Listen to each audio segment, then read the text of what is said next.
ঈদের নামাজ পড়া কি? ঈদের নামাজ ফরজ, ওয়াজিব নাকি সুন্নত নাকি নফল?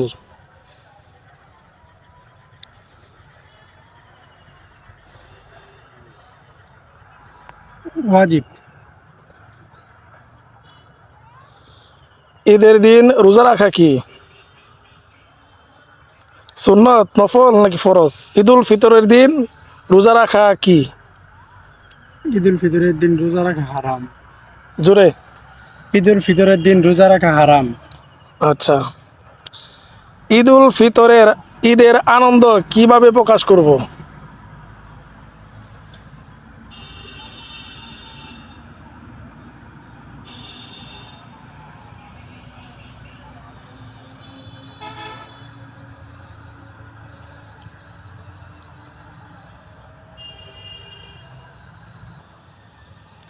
ভালো খাওয়া দাওয়ার মাধ্যমে, ভালো পোশাক পোশাক আদির মাধ্যমে।